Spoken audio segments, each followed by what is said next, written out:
Yo, what's going on? Welcome to another episode of Oh Shit, I'm 40. This is your boy, Gene Lott, and we are here. And tonight, we are at Marcus's, a.k.a. Dirty's, humble abode. What's going on, y'all? Welcome. Tonight, we got Big Gibby, a.k.a. Terence. My real name is Terence. And then we got a.k.a. Marcus, Dirty. Then we got Big Dave over here. And then we got the loving man with the soulful sound, Joe, with the baby, the BD mic. The baby mic. We'll talk later about what BD means. Hey, but welcome to another episode of All Shit, I'm 40, man. We are glad to be here. It's been a little while since, we got most of y'all together because we've been on vacations, weddings, all that shit. Oh, I'm sorry. We just discussed about. And it's couldn't be better because it's Cinco de Mayo. Yes. Oh, it is about to be Cinco de Mayo. Yes, it is about to be Cinco de Mayo. Absolutely. It is about to be Cinco de Mayo. Test. I don't got no Hispanic in me, but I surely try to drink like them. Gibby, you Mexican? Latinx. Latinx. I'm sorry. For my Latin brothers and sisters. Sorry, Latinx. You're right. You got to be political. I got like 2% Mexican in me. 2% Mexican? Do you really? Yeah, like, are you serious? It's real talk. Oh, snap. Really? Find out. Joe, If we weren't a family-friendly podcast, I would say something. I thought I had that Native American into me until I got that test and found out I was 25% European. Right. Which is crazy because I did the same jump. I'm 11% European, and then the rest is like West African. Dude, you know what blew my mind? When I was Philippine. Oh, you got a little Philly, you got a little Filipino on you? A little Pacquiao? Okay. Oh, you got a little Pacquiao. Oh, Lord, Joe, stop, Joe. Oh, God. And David, what you mix with? What you got? Dave ain't do that test. David, Dave, like, I'm 100%. David, I'm 100%. You know, David ain't doing that test. He's probably say something. That test gonna be somewhere in the right. With my DNA, and next thing you know, man, I'm in trouble for something I ain't do. All the way out in Kansas somewhere. Oh man. Hey, but y'all, welcome back to the show, man. We got a loaded show for y'all today. We're gonna be talking. We're gonna be serious today. Not. But we are gonna be serious. We're gonna talk about a serious topic, but we're gonna put our playful mode into it. Okay, we're gonna get into men's mental health. All right, because when it comes, we're gonna get into health. Period. Matter of fact, we got a part 2 to this. Oh, that's what's up. Let's do the part 1 then. Yep, this is part 1. So the part 1 is gonna be the mental part of our health. So we're gonna get into men's health. But before we start anything. Right, and David brought this up. He said, "Man, this is jacked up. We doing a health show, and we sitting here getting drunk, but we're not getting drunk, David. We're just getting it smoothed out." This is a part of my mental health, though. You know what I'm saying? Like wellness. That microphone is part of your mental health. Let's start talking about my mic. Yo, and y'all gotta see this. Like, Somebody take a picture of this mic. like Joe's mic is like. Yo, I went to Amazon, found me a mic. You know what I'm saying? Podcast. Hold on, I'm taking a picture of this Joe, mic right there. Joe, tell the audience what your mic really looked like off the Harlem Nights. It looked like the pinky toe. We was talking offline. It's like, yo, y'all seen Harlem Nights? Of course, everybody saw it. We talking about the scene where they shooting up the building, and Arsenio Hall out there with his crew, and they got the bazookas, blah, blah, blah, and then at the end, little man like, ping, pop, pop, ping. Yo, that's Joe's mic, That's my man. mic, yo. They counted my mic. Look, I'm gonna tell you how bad my mic is. I gotta bend down to talk to this motherfucker. Joe got the motherfucker. Sorry though. Fisher Price, my first podcast mic. That's all right. But it sound good though, Joe. No, my shit be coming from the ceiling next time though. Watch. It sound good. And Dave was talking about my mic, saying I got the hustle and flow mic. He got the DJ Lola. I need that mic, man. I need that mic, man. It's all right, man. It's all right. So saw that on Amazon. It's like, I'm getting that. What you was talking about on the other show? If I should get it, what you said? Oh, what TC be saying? Yeah. Treat yourself. Don't cheat yourself. Every time TC be whispering. Shout out to Super Tease. Shout out to what is it? Tease Keys for Success. For success.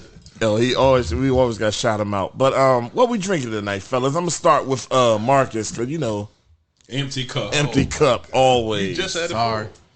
What you had in there?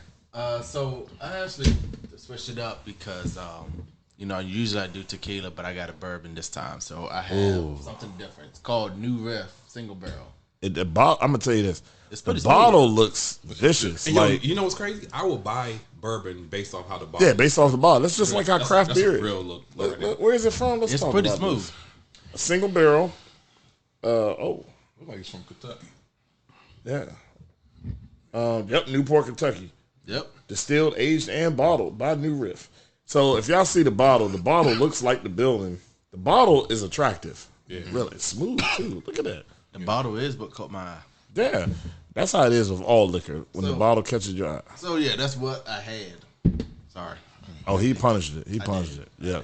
Joe, what you got? I see you got the Bob the Builder box back there behind you. I brought my builder box. I'm gonna start with that because by the end of the show it's gonna be empty. So in the builder box, I got the Optimal Wit, Port City, Monumental IPA, Port City. Of course, I got Stella in there. Marcus went upstairs and made me a old fashioned Bartesian. Bartesian. Good look on that, and then yeah. So we sipping on a variety pack. I'm gonna tell you, Marcus got Bartesian, TC got Bartesian, Terrence got a Bartesian. That's when you know suckers making some money. Y'all got no Bartesian. Big money. Hey, shout out to Liquid Intrusion Brewing Company. Man, definitely. These dudes are husband and wife operation, black owned, and they are killing the market right now. Yep. And literally, you can find them all around the Beltway, all around the DMV, and they are very special and near to my heart because when I was in the beer game, we helped them out and definitely got them started. So, shout out to Liquid Intrusion. Right now, we have their African Queen and her 7 Seas IPA. You can pick it up at the Green Turtle and Brandywine. You can pick it up, everywhere in Waldorf, basically. So where'd you get it at, T? I got it from Nick's. Oh, Nick's and Clinton? Nick's? Oh, you know you made it when Nick's you and at Clinton. Nick's. Oh, man. So you know you made it when you were at Nick's, man. Look, we couldn't even get it at Nick's. That's a whole other story. But definitely, bro, please pick them up, all right? Because black beer. Yeah, crack that open. Yeah, y'all heard Perfect, that? man. That shit sounds so good. It do. Perfect.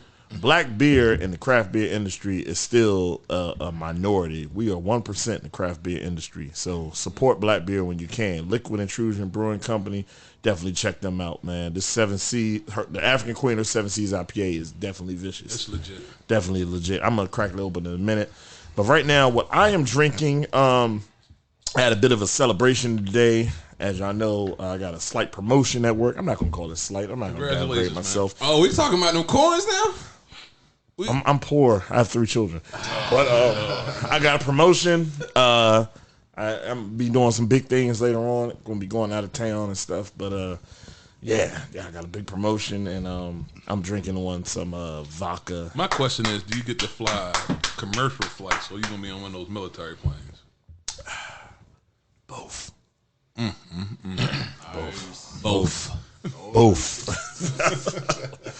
Both. I'll have my legs up and I'll. Pause. With Joe's mic? Oh, the BD, y'all got jokes tonight. Oh man, I ain't messing with jobs, man. See, this is why it's been a while since we got us all together. Y'all, man, this is the second half of all shit on 40, man. Y'all jokers, man. Y'all got some jokes, but I'm drinking vodka tonight. I was entertaining tequila all day. Listen, so You should. for all our listeners out there, if y'all, Gene wanted to show y'all a picture of my mic. If Yeah. y'all can see Gene right now, he is feeling really good. So just want to put it out there. my eyes are red because of my contacts. Oh God. Because of my contacts. We're All right? gonna blame the contacts, blame the contacts. not Don Julio. Nope, not down Julio. All right, give me what you drinking. Man, I got that queen too, man. The African queen and her 7 C's, and I also drinking a little vodka. There you go. Yeah, the little Tito's. Yeah. She came from the Bartesian or she hand poured? What'd you do? That's hand poured. Okay, all right. Hand poured. That's hand poured. All right, man. Oh, Dave, did we get you? Nah, I ain't talk to I'm Dave. drinking fruit punch. Yeah, Dave drinking fruit punch. He's on Mixed with. Dave on a fruit diet. Dave on a fruit Punch tonight. Fruit punch tonight. All right, man. So y'all ready to get into it? Matter of fact, hold on. Before we start, are y'all hearing that buzzing feedback, or is it just me? I hear a little bit. Me. All right. Hold on. We got a little technical difficulties right now. Somebody sound like an old record player. Was it that one? Mm-hmm. All right. Because, we live. Ain't no bad. Ain't no wrong. She talked back to you a little bit. Oh, okay. Yeah. Hey, hold on. We at Dirty House, so make sure Dirty don't slide upstairs while we podcast. Yes. Make sure he don't slide out of here. While we at Dirty's house, I am texting. shout out to Tiffany for setting up the awesome green room. It's something about these wives, man. They set up the awesome green room. So let's give her a shout out. Hold on. I got to find my button. Y'all know every show, I got to find my button. Here we go. Thank you to Mrs. Munson. Oh, Shit right there. Thank you. Was that it? That ain't it. Damn, I never can get this shit right. It's okay. We're going to have to have practice run with these. I know. Hold on. Practice make perfect. We're going to get it. Oh, there it is. Perfect. There you go. Yeah, there it go. Shout out to Tiffany for setting up the awesome green room. So definitely. All right, man. We're gonna get into this. Like I said, this is gonna be like a semi-serious show. Why do I still sound like a record player? Because you got that record player mic. So He said I got the Isaac Hayes process of 1970 elimination. drum. What is the newest thing in here that we never had static before? We got static now. Y'all better leave my microphone. It's either my mic. I'm about to say, it's even that little Tonka toy you got Yo, over there. no, I think it's Joe's Tonka toy truck microphone. That's what I think it is. I think Joe bought that mic for his son dollars and then he realized he was getting it for him and he was like, oh no, that's what I was trying to get. Yo, chill. I'm not even close. Hold on, man. this one about to do. Hold on, this one about to do. Mute me. We're about to mute Joe. Oh. I think it was Joe's mic. Right. Is it Joe's mic? No, go on. No, mute yourself and bring me back. It's both of us. It's your mic, Joe. It's your mic. All right. They all like each other. They two different brands. We beefing. We got real live feedback going on. So this is what we got going on today, y'all. We're gonna talk about episode 1 for this 2-part series. It's called Men's Health, and we're gonna start on the mental health. Okay, and I want to start the show off just like this. Mental health, or just seeing somebody to get your, as my man Marshawn Lynch say, get your mentals right, is a taboo, I believe, for all men. And it definitely was for myself.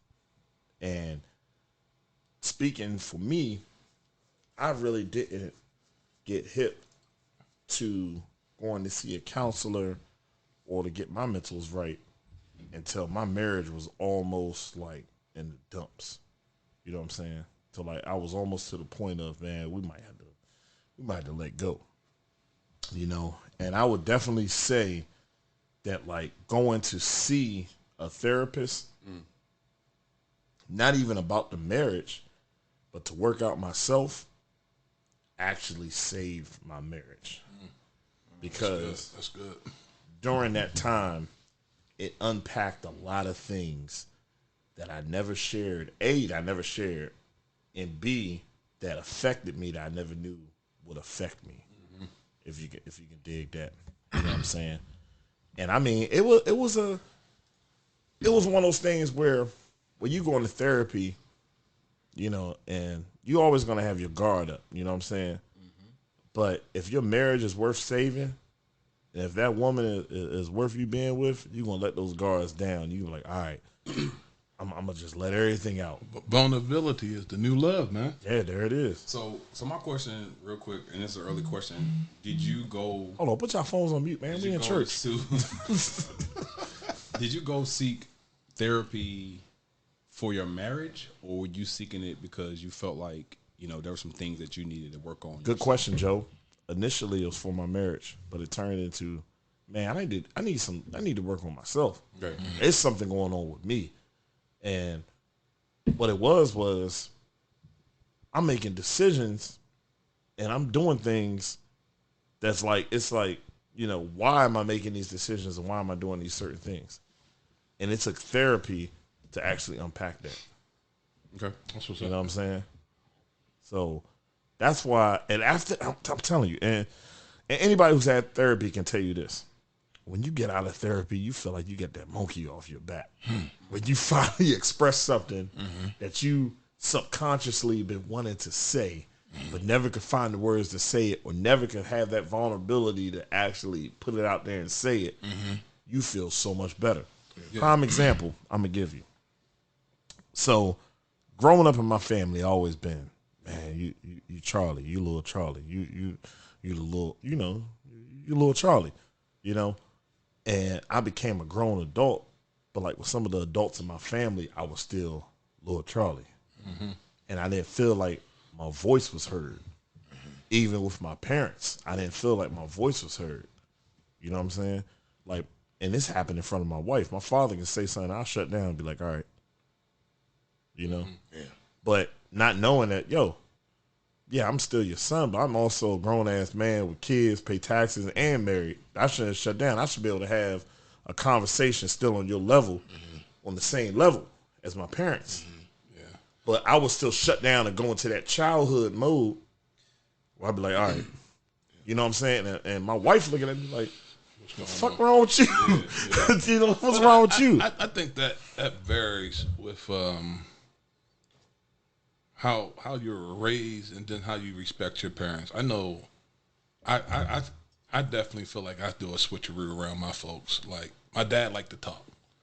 And I realize a lot of times when he's around, I give him the floor. Like, man, I know I can talk too if I need to, but again, he's a big talker. So a lot of times when I get around him, I pretty much give him the mic. I give him the floor. Yeah, I give him the floor. And then when I get around my mom the type of person where she be like, as soon as I walk in the house, or she come over my house, hey, Terrence, I got something for you to do. I need you to help me deposit this check on my phone, or can you get this virus off my thing, or whatever. So she always got a task for me. And my wife always looking at me like, what's going on? But I think, again, it's just kind of how you're raised and how you still have that, like, certain communication with your parents. Because, like, we all got old school parents where it's like, I ain't really a friend until you married or until you really out my pocket. From the other podcast I heard, your folks said they not gonna be your friend, Gene. Yeah, you heard. You must have listened.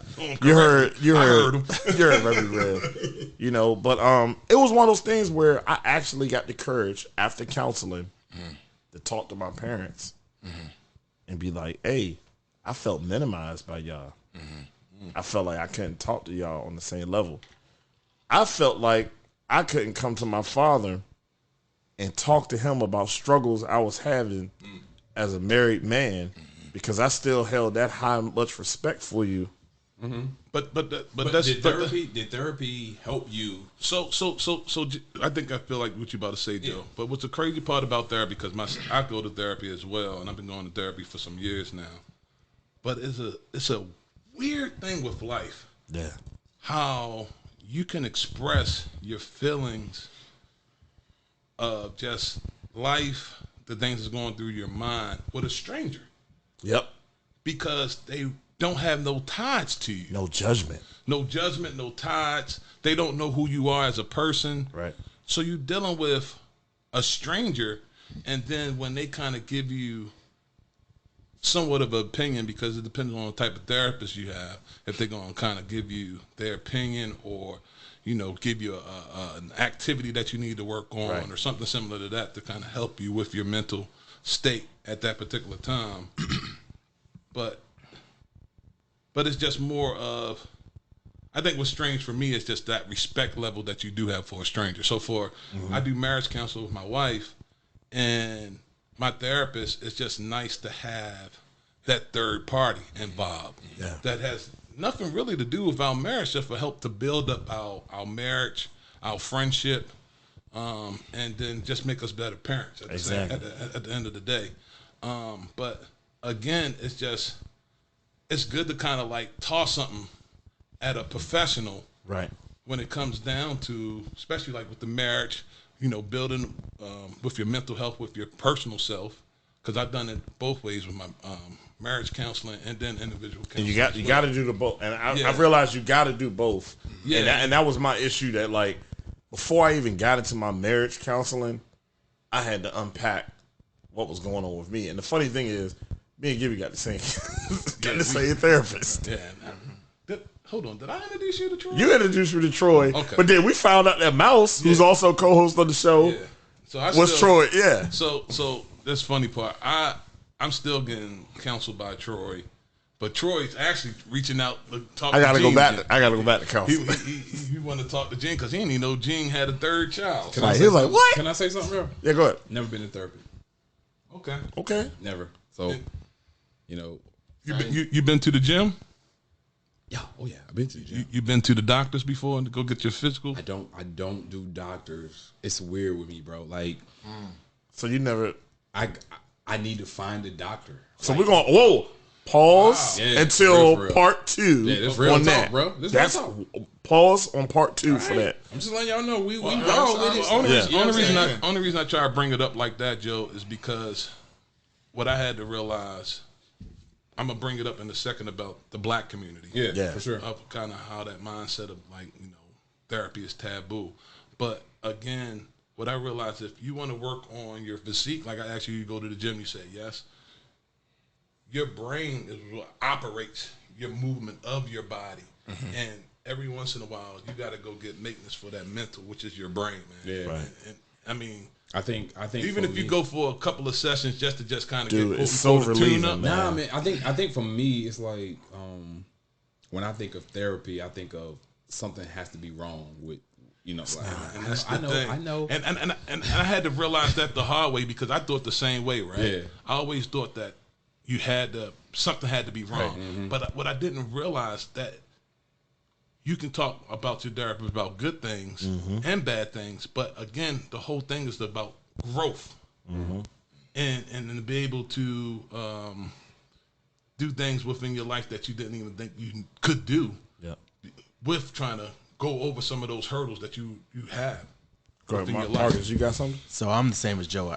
Well, with the one exception of premarital counseling, I've never been to therapy either. Wow. Yeah. So I think that my And church that's mainly that's does another premarital episode. Yeah. Because I want to get into that too. Yeah. So And I had a discussion with my dad about that. I don't think Mine you wasn't should that go. good. And this might be some controversy. Let's do it. I don't think you should go to a pastor for premarital counseling. So and I'm not gonna say the only reason because I actually That's wanted another. to That's go, another topic. I actually wanted to go to premarital counseling, but it was required for the church that I was trying Yeah, to go it to. was the same way for us. But the pastor at my church didn't marry me and my wife. My brother-in-law married us. I wish for premarital counseling. I probably wish we should have went to Troy way back in 2007 and 6. So we had a premarital counselor. He was phenomenal. We went to a different church. I remember. I think it was I don't know. It was church out in Tyson's, but we had a guy who wasn't affiliated with that church at all. But he was phenomenal. It gave me different perspectives into leading into marriage. Asking us tough questions, giving having me and my wife, have those tough conversations, and I feel like it really helped. Now, we never had therapy after we got married, Same. because we learned how to communicate with each other Correct. throughout the marriage. So I kind of feel like we are each other's therapists in a way. That's beautiful. Yeah. Dave. What about you, Dave? You go to therapy? Now, I currently go to therapy, but I've been, and the first time that I actually went was for premarital counseling. And then we stopped for a while after we got married, of course, right? It was premarital. Some shit hit the fan, you know what I'm saying, within, my marriage at one point early on, and we seeked out counsel. But it was like from a different perspective, right? Like it wasn't like mental health professionals that we actually seeked out the help from at that time. It was a married couple that was from a church, and they basically wanted, like, what they do is they help out other couples, especially young couples, you know what I'm saying, within their marriages and things of that nature. So, and then, you know, even as we were doing that, like, I had got my own counselor, you know what I'm saying, from myself. But what I learned about with counseling, more so like starting with premarital counseling, is, all right, it's kind of like what Gene was talking about. Like, I ended up branching off. Like, I didn't start off with my own counselor. Like, it was more so other things that was going on within myself, right? Like, that I brought it to the table, and vice versa. Like, that's what everybody actually has it. You know, like, that actually is very common within couples. And the biggest thing, like, that I got from it was, I'm not gonna say like all this stuff is bullshit, right? I ain't gonna say all that, because it's not. But the reason why I say certain things is bullshit is, bro, we already know our own issues that we have, you know what I'm saying? And we suppress some things. Oh yeah. Right? And we go ahead and tuck that shit in until that shit get exposed, right? But see, hey, Dave, Yeah. this is where one of the first times in life I'm going to disagree with you. Okay. Well, I disagree, but I kind of agree with you. Okay. We know our bullshit. Right. You know I know my bullshit. Right. I'm sorry. Right. You know? But But it took having to talk to a counselor to unpack that bullshit. Yeah. Why Because though? a lot Why? of times we not going to admit that bullshit, and I needed somebody else to tell me, man, you bullshit. But no, so look, wait. Sorry to say bullshit consecutively, but, Right, but- we being real. Like, it took somebody on the outside that I knew that wasn't going to judge me to say, yo, you know what, you wrong. Yeah. But you know what's funny though? The reason why I haven't been to a therapy is I'm the complete opposite of what that therapist is bringing out of you. I feel like, why do I need somebody else to tell me something about myself that I can't figure out? Because sometimes it's good for a third party, bro. I think it's subjective. I really think it's subjective, because, like, when I start on that point, right? Like, man, most of us know, dog. Like, let's cut the shit. We know what the fuck we be out here doing, right? Or whatever it is that we have going on, and we go ahead and we try to justify it until we actually have to make that make sense. Right. To somebody that we actually are really doing life with. Right. And see, when that shit get exposed, right, people sit there, and your partner, she might rock with it, but she might not. And that's the issue for her. Once that's an issue for her, that's when, like, you have to realize, is this really an issue for me? So I have a question for y'all. As in your childhood, were y'all supported, or as far as even taught how to express your feelings? Good question, Marcus. I will tell you first, I was not. Right. And if I would try to, it would immediately be shut down. If you was a child of the 80s, I guarantee you probably about 85%. I think I have to disagree with you guys, because I feel like with my mom, she allowed me to express myself. Now, when I got around my dad, I feel like I didn't feel more comfortable expressing myself around my dad. But my mom, I'm not more of a logical person. I'm more of an emotional person. So I usually have a lot of times when I say things, I start off by saying I feel, because I'm more of an emotional person. So, and I'm more like my mom, and she's an emotional person as well. So she allowed me to express myself as a young male. Like, I cry. Like I still cry. Yeah, we know. I still cry today. Like, I'm a big 6'6", 300+ dude, but I still shed some tears. So I feel like the opposite of being able to express myself. But it's definitely some things that I have suppressed in the past. I thought what David said was spot on. I thought about one of my pastors was talking about how a lot of men, how we do suppress a lot of things. Yes. And when we're suppressing something, I think Marcus might have been at church this Sunday too. Come on now. He used a balloon to pretty much show how men suppress things and how we just blow into that balloon. And every time you blow into that balloon, it gets bigger, it gets bigger, it gets bigger until it pops. And that pop can be a mental breakdown, depression. That pop could be a heart attack. That part, I mean, a heart attack can kill you. You know what I mean? For sure. So as black males being around this table, and I think we're having a great conversation right now, that suppression can kill you. Right. It can. And I think sometimes that's where you need to have that therapist to come in. And going back to what you just said about suppression, when we were growing up as kids, which I'm trying to get out of, being that I don't have any male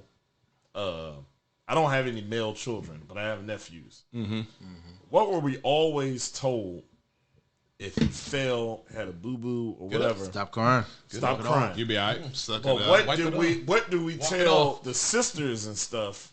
We give them a Baby. hug. Oh, Hug, come here, baby. embrace, Yeah. don't cry. When we fall, I do that with my and get kids hurt, right now, though. I still do that with my son. You know what I'm saying? Yeah, for sure. But again, what is that teaching them?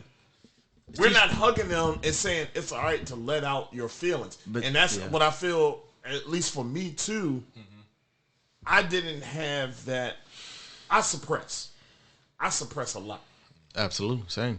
I still suppress. And that's why you gotta go back and talk to Troy, man.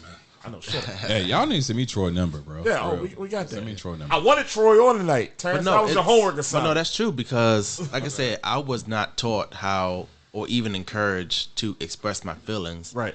as I was growing up. And that has really, unfortunately, transferred into me being a father to my older child who he's an emotional child.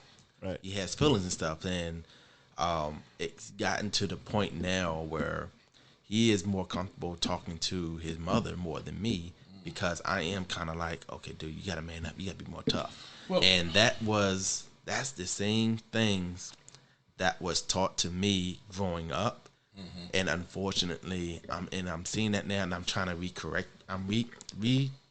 trying to correct that now because, like, you know, as I said in the previous episode, I said I'm trying to have more conversations with him, especially as far as, like, you know, discipline, not being too hard on him. I'm trying to have more conversations with him, like, why do you think this? Why do you feel this?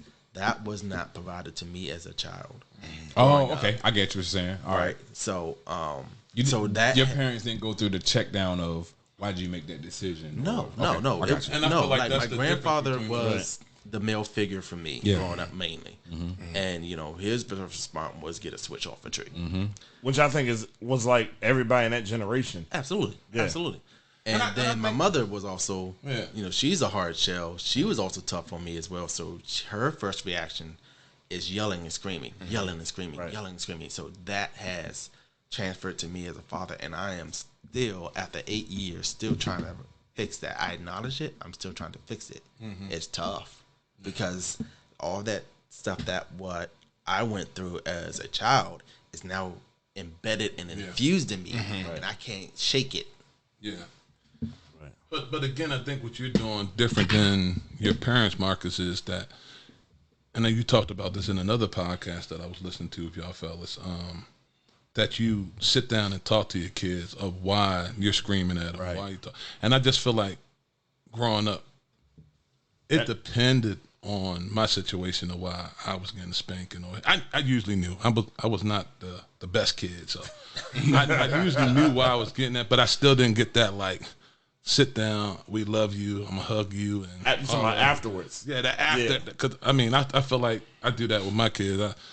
I'll discipline them, and then I'm sitting there having like a 30-minute conversation with these rascals, trying to explain to them why I'm going off on them. Exactly. And it's crazy because That's after what that, I'm like, laughing about, honestly, after I discipline my daughters, I feel sad. I don't want to be Nobody yelling got time at for them. that. I don't want to threaten to take stuff away. Yeah. I don't want to be frustrated. But that's the crazy part, because most of the times when you punish your kid, you want punishment too. So if you say no TV, Right. put your kid sitting in the background watching the TV from afar with you.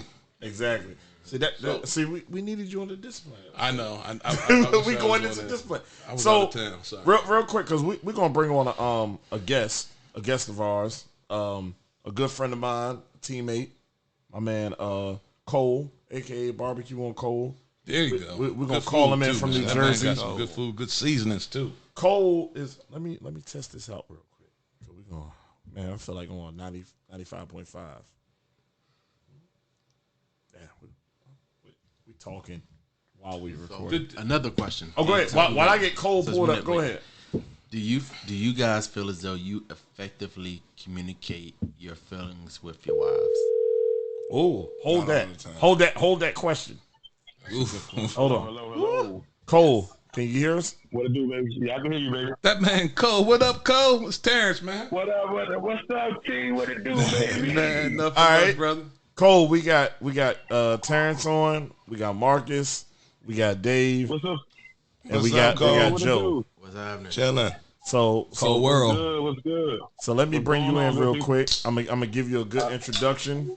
All right. All right, it's a bet. So Cole is a mental health professional out of New Jersey, and he's also an entrepreneur who's going to come on our entrepreneur show, Barbecue on Cole. Check him out on Instagram, and definitely check him out. Hold on, we doing a little something real quick.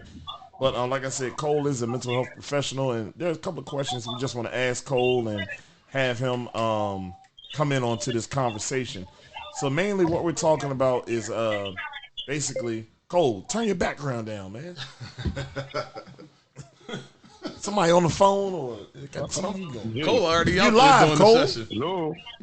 Cole, you live, man. You live. He sound like he getting a mental break right now. Got a little. It went quiet on me, Gene. I don't know, man. We hit mute. We hit mute on you real quick. You had something in the background going, and it was going through our speakers in our ear. But Hold on. Let me turn it down, man. I got my TV on, man. he watching got the his playoff TV on. game. He watching the playoff game. We got him on live podcast. Man, my bad, good people. My bad, good people. You know, I ain't used to this podcast stuff yet. What's All right. going on, though? So now let me do the introduction again. So we got Cole Campbell. He's a mental health professional out in New Jersey, and definitely we're bringing him on tonight to discuss with us what he does and a couple of his opinions on mental health and men and going to seek counseling. So the first question I have for you, Cole, is: have you ever sought counseling for yourself? So to answer your question, it's a big no, G. I don't know what it is. I haven't had the opportunity to yet. I think I do need it. You know what I'm saying? Working in the field, dealing with the youth and, you know, some adults from my other job. I think I do need it, but, you know, I never really had the chance to do it yet. Okay. So Cole, did you ever go through premarital counseling? Yes, I did. I did do for premarital counseling. It was funny because my wife's aunt, who is the one who actually married us, I believe you said the wedding. Yeah, definitely. She's actually one who actually married us. And we did a few counseling sessions with her. Awesome. But nothing major without somebody outside of it. So during that premarital counseling, was there anything that you learned about yourself that you are applying to the marriage and to life in general? Yeah, that's a good question, Gene. I didn't think of that. Come on, Cole. You've been married for a minute now, man. Let's go. It'll be 10 years in November, bro. Wow, that was quick. Yeah, I know, right? It'll be 10 years in November, but I can say my patience. I don't have no patience. I'm not gonna hold you. I don't have no patience, and I think, you know, being married and dealing with the kids and 3 kids now. You know what I'm saying? I think it's still I still a work in progress with that. You know what I'm saying? I still gotta work on that, and, you know, being able to talk about the issues that, you know, sometimes that come up in the marriage. Definitely. And that's some of the things we were discussing about just being men. I think men, we have patience when it comes to certain things. But sometimes these kids, man, they wear on our patience, man. Yeah, agreed. Definitely. So impatience when you don't understand like what Boom. your I child don't know is who going that is through. talking. That's but I Marcus think right there. that You gotta tell him. Hey, Tell him who's talking. What's Marcus. happening? What's happening? So before we brought you on the phone, I was telling the difference between me and my child. Me growing up, I was not encouraged encouraged or supported to express feelings really. And I have a child. He's my oldest child, and he's more of an emotional kid. So all of the things that I went through as a child, again, not being encouraged to express your feelings or encouraged to express your feelings, that has transferred to me being a father. And he wants to express his feelings. And now it got to the point where he's more comfortable talking to his mother than me, which is, that's not something I really want. I mean, I want him to be comfortable totally both. agree. I want to be comfortable both. So I totally agree because yeah. Go ahead. I'm gonna let you finish. Go ahead. Yeah. No. So I was always like, hey, Miles, you gotta get tougher. You gotta be, you gotta man up a little bit. Can't cry over everything. All that stuff that I'm saying to him was said to me, and I recognize in the back of my mind, I recognize, you can't do that. But it's hard for me to break because it's infused inside of me, and I'm trying to work through it. I'm trying to break it. So that's just something. That's probably the biggest struggle I have with my oldest child right now. So would I you? totally agree. I totally agree with you saying because I work 7 days a week, and I work 2 jobs. So I work Monday through Friday, working with the youth of Bergen County, New Jersey, doing the mental health work, and then on the weekends I work at a detox facility with adults, and then so my kids are around my wife 24/7. So it's like use your my favorite line is use your words. Because Right. use your words. Because they be like, and I'm like, yo, use your words. Right. And it hit me a couple of weeks ago. I ain't gonna hold y'all because it hit me because I'm like, me and my wife, we was just arguing, not an argument, but like we just going through something right at the time. And I was like, do you know how I feel to like not be there for my kids? Because I work 9 to 5, and then on weekends I work 7 to 4. So by the time they get up, I'm already they gone. You know what I'm saying? I'm gone. Right. So it's like we got to figure it out. So that's why I'm ready to quit my weekend job in like the next couple of weeks. Because I'm like you live, Cole. You live, Cole. You just quit. I don't say it. You better let them know before next Wednesday. Let them know before next Wednesday, Cole, when it's get released. Hey, listen. My homeboy, I've been in my part-time job for 4 years. My homeboy, I trained. He started after me. I trained him. He's not my boss. I already told him last weekend. He said he one of my biggest fans with the food. Because don't blame it on us when we release this joke. They be like, we heard a podcast. Right. We got verbal proof from you. Right. Nah, but I didn't know what time it is, man. I didn't know what time it is. But yeah, I can't I don't know because we're growing up like with my parents and my I had a relationship like really with my father who passed in September, and my mom. I was living with my grandmother. It was a lot. I think I really do need to go through counseling. To be honest with y'all, I don't know when I'm gonna do it. And that's what I want to hear. Go ahead, Joe. So I'm Cole. This is Joe. One of Gene's good friends. I'm so glad to hear that a counselor needs counseling. Yes. One of my favorite. One thing that stick in my head. Regina King said in a movie, "Who's monitoring the monitors?" I've always wanted to know. I've always wanted to know who's counseling the counselors, and that's been my biggest reason to why. It got to be a cycle, man. Hey, bro. It has to be, a cycle, like Big Brother watching Big Brother. Yep. Yeah. Yeah, man. So I'm glad to hear that, bro. Thank you for that. So I'm gonna go back to my question real with talk. y'all. Go ahead, Cole. Go ahead. No, you go. Let me finish. Let me get that point across. Yeah, go ahead. Hey, bro, like the stuff that we see or hear or do or go through at my full-time job. So I'm dealing like Gene ain't really probably broke y'all down. I've worked with youth in New Jersey from age 3 to 21 years old. Bro. That been through everything imaginable, from DD youth, which is developmental delay, to kids that's in DCP and Jersey's called DCP&P. The child. Cole, you still there? Yeah, I'm still here, bro. Oh, we had technical difficulties. We heard him. We good. Oh, you heard him? Oh, okay. You good? Okay, yeah, I might hold that. Keep going, Cole. You good? So, okay, so like the deal with the DCPNP, which is DICE here, and like in Jersey, like being touched, being like seeing their parents get murdered and stuff like that. It has to come. Like I try to teach my coworkers at work, like, hey, at 5 o'clock hit, it's time to turn your brain off, bro. And I had to learn that. I had to learn that working in DC, bro. Yeah, I did this. I did this type of work from 2009 to 2017 before I moved to Jersey, and I had to turn that shit off. What you about to say, Gibby? What you about to say? I was going to ask Cole, do your job have like counseling sessions So for you we have guys, like EAP. part of y'all benefits? Yeah, we do have the EAP program, but bro, I'm gonna be honest with you, like, I don't think nobody ever used that jump, bro. Like, real life. I mean, that's the truth. Even at our job, I don't think too many people use it. Right? You're taking a lot of energy, you know what I'm saying, from other people's counseling. Yeah. My sister is a mental health professional as well. You know what I'm saying? And you have to be able to seek counsel, right? Yeah. You know what I'm saying? But It's almost like that a person energy going to is war real. or something like that. It's Like yeah. a soldier.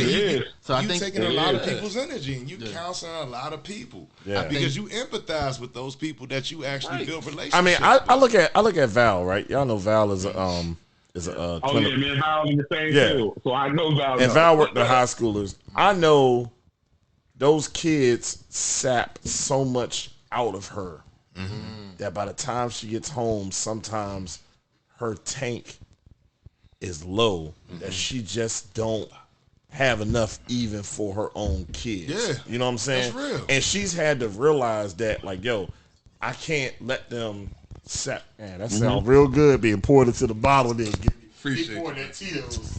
But Hey, yeah, real it talk sounds though, that Jay. bad. Yeah.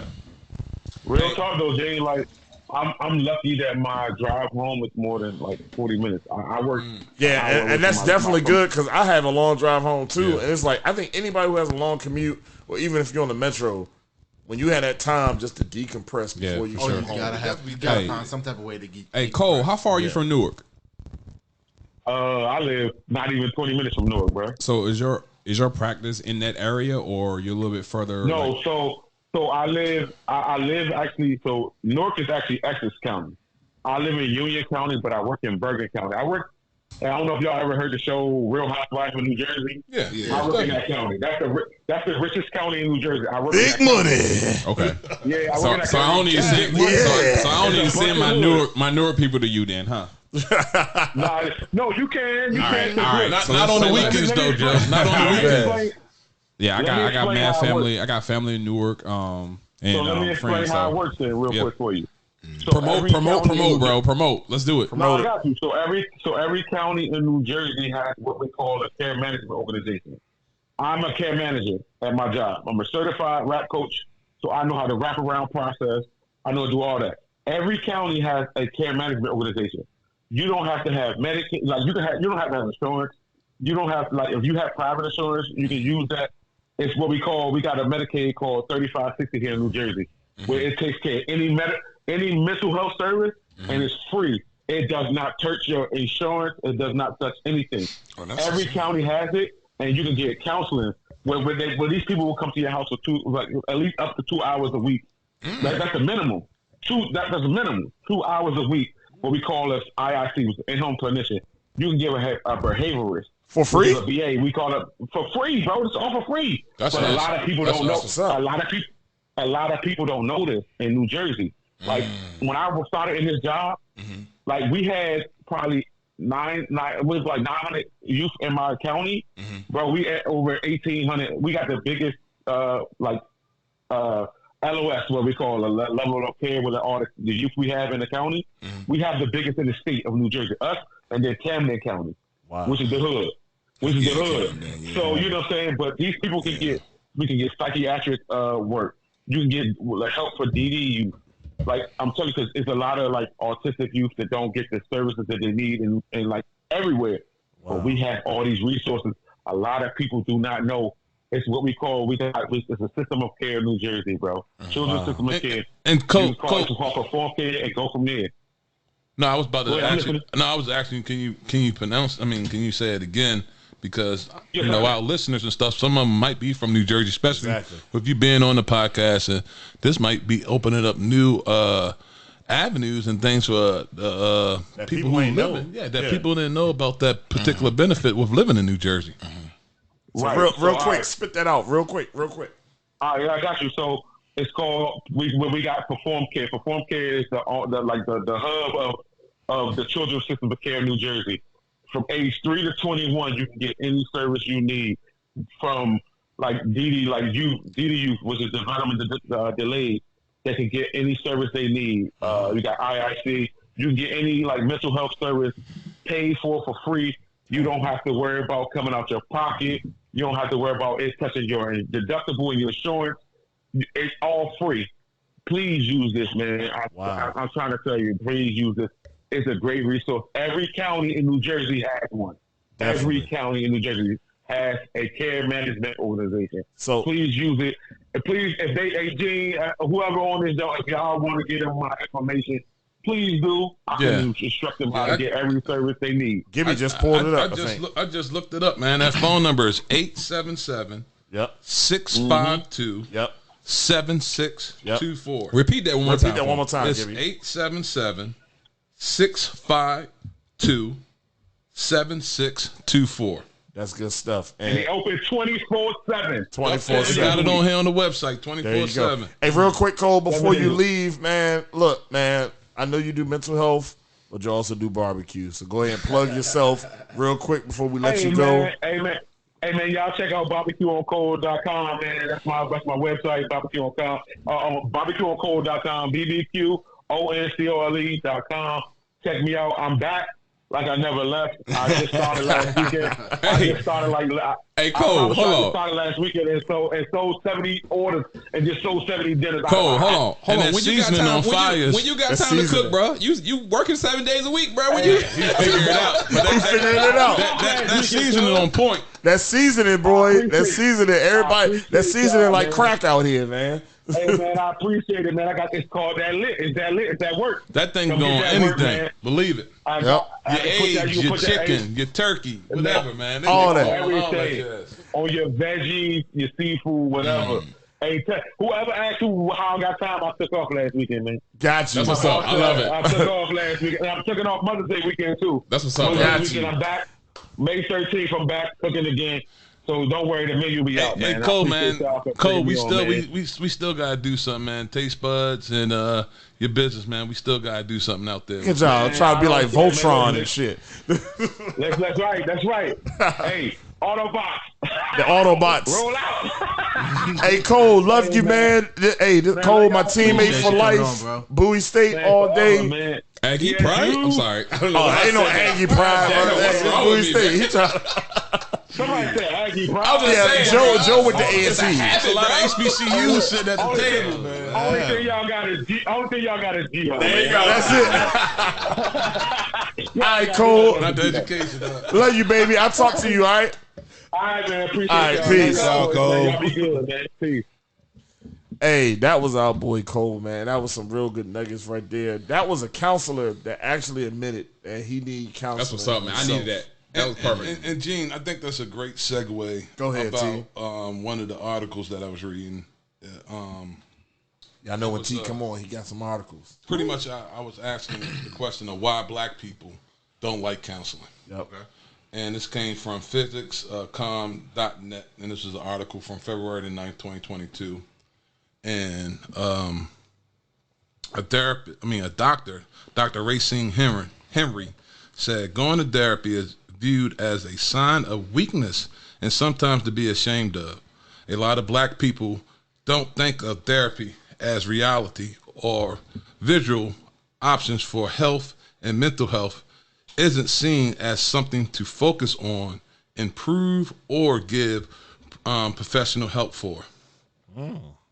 And then another therapist said, note that most black people safety avenues are like church, friends, and healing circles. So when Joe said he didn't do therapy. Yeah, man. And then when Marcus said he hadn't been to a therapist, it kind of did the marriage I'm counseling. gonna be honest with you, man. It's a pride thing with me. Like I just don't want people to feel like, oh, hey, Joe's going to therapy. Oh, something must be wrong. Yeah. You know what I'm Hey, saying? Joe, And that's you the see biggest everybody thing, around bro. this table, though, honestly. I'm with you now. I needed this. And that's the thing. Like, really, I'm being, like, real true to honest right now. You know what I'm saying? I had to put pride to the side. First, to save my marriage. Second, to save myself.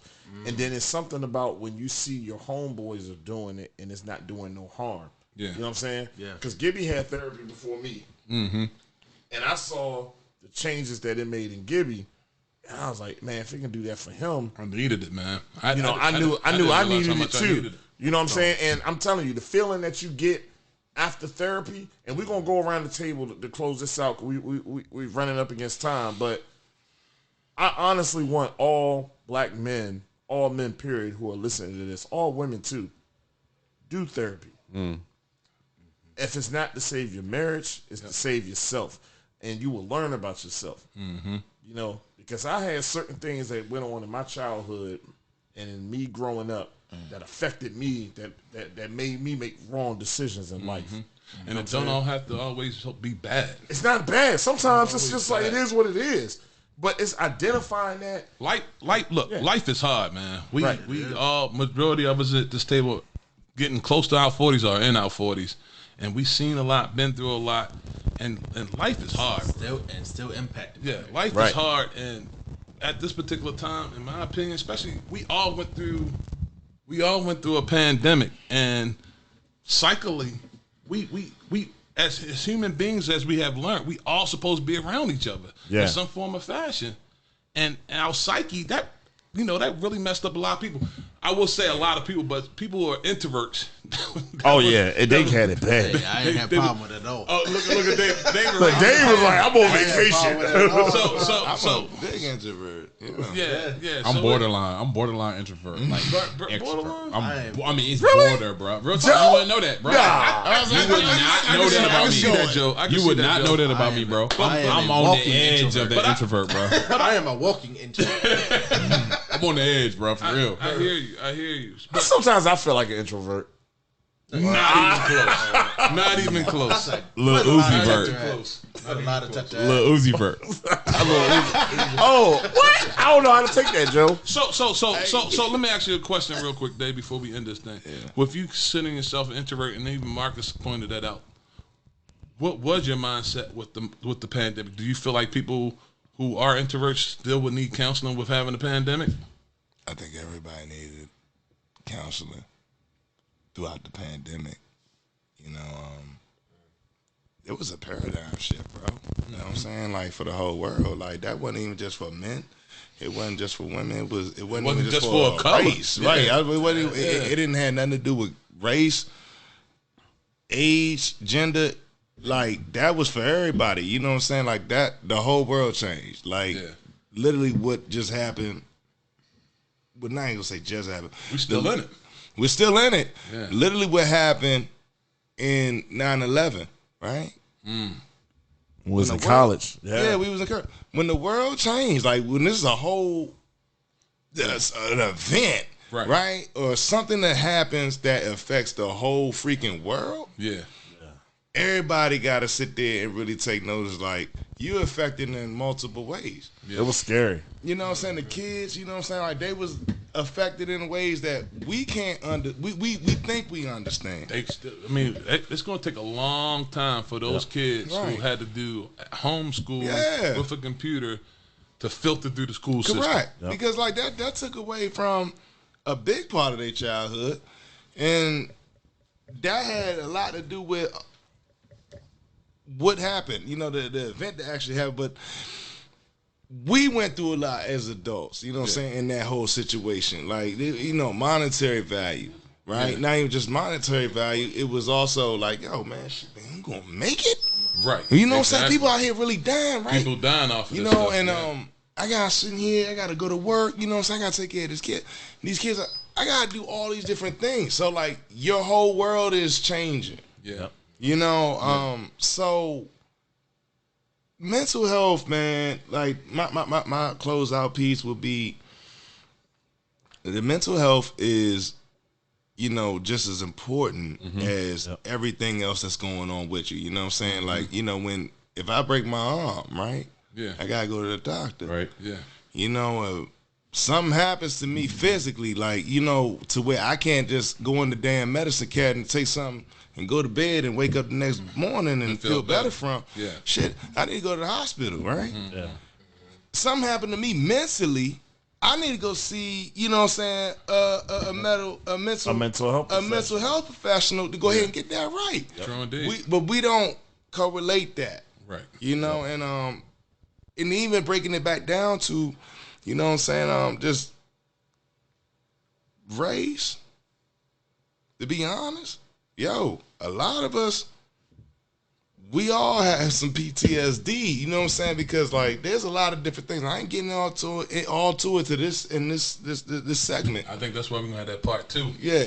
Go ahead, Marcus. Your turn. No. So it was great hearing you guys talk about your experiences with mental therapy, especially speaking to a therapist.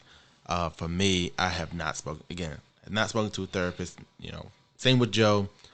It's a pride thing, but it's also a fear thing of being vulnerable with somebody else. Just do it. Yeah, something to do it. So, I've been through things personally in my life, witnessing domestic violence at a very young age, still having nightmares about it at 37, 38 years old about it. Being, dealing with, all the stuff I went through high school, but never really talking to someone external about it. Suppressing it. And get it out. It has. Marcus, don't be that balloon. I don't want to be that balloon, but like I said, it's still a fear of expressing my emotions, my vulnerability with someone outside of my wife. Right. I go to her for everything. So, and I guess in my mind, that's my therapist. Okay. Terrence? I mean, I'm gonna keep mine short and sweet. At the end of the day, you don't have to go to therapist because something is wrong. Yep. You can go to the therapist because you're just having a good day. Everybody needs to kind of get that mental checked out, just as my cousin Dave just said. If you get your arm broke, you go to the doctors and go get that fixed. Like, you got to kind of think of your body like a vehicle. You got to get an oil change. You got to put gas in. You got to get the tire rotation. You got to get your spark plugs changed, all that jazz. You got to start treating your body just like you would treat that beautiful car you got. Ooh, part 2. Part 2. You got to keep it. Part 2. Sure. Go ahead, Joe. Yeah. So real quick, thanks to Cole for coming online and giving me some insight into what he needed in his life, because that was actually some therapy for me, right, on live on the air. So I appreciate that. I'm gonna definitely reach out to him and some of the people that Terrence and Gene have referenced over in the Charles County area. But so when I think of mental wellness, I'm gonna say that we all have to find our outlet that gets us away from the day-to-day struggle, right? Take a walk, read a book. For me, it's getting on this podcast right Get here. a bigger microphone. Talking to you. Chill. I'm in my. See, you about to take that me. little ass mic. My little mic. I'm bend it down again. I think if you got a bigger stand, it might help. Chill, man. Chill. But no, finding that outlet. Y'all boys are not right. And that was my most vulnerable moment. That's why I don't go to therapy. That's why I ain't going to therapy right there, bro. See, the therapist ain't gonna do you like that. They ruin it for you, bro. We're not the professionals. Troy, not the professionals. Cole, I ain't coming because they fucked it up for you. But finding that vulnerable piece, I think that's important. Like I said, when I'm on the mic, I feel comfortable. This is my outlet with you guys, especially when you guys come prepared, ready to talk about whatever the topic is. For this particular topic is mental health, so I appreciate you guys for just talking about it. But find that outlet. Like, for me, it's golf. For me, it's getting together with you guys. But when it comes to like the youth or up to an adult, just find something that's going to take you away from that day-to-day routine and get away. Just find a couple minutes to get away. That's all it is. To add to that, I will argue this with anybody. There is nothing more mentally challenging than being a black father and husband. There it is. Nothing at all. And then we can say that for a whole nother episode. But you take all of that you've gone through in your childhood, young adulthood, whatever, and now you're a black father and black husband. You gotta have an outlet. And for me to close it out, definitely, man, therapy for me has been a life changer. And Troy, I'm gonna get back with you. I am. All right, because I need to get back with you. I gotta catch you up on everything that's been going on. But I just wish and I hope everybody at least try therapy at some point in time. Reach out to somebody, all right? You will feel better. Man, this has been another fantastic episode of All Shit. I'm 40. Yeah. This has been part 1. We got part 2 coming up pretty soon. Pass me my cup. I'm getting on that one. So stay tuned. Thank you for coming out again. Peace. Deuces.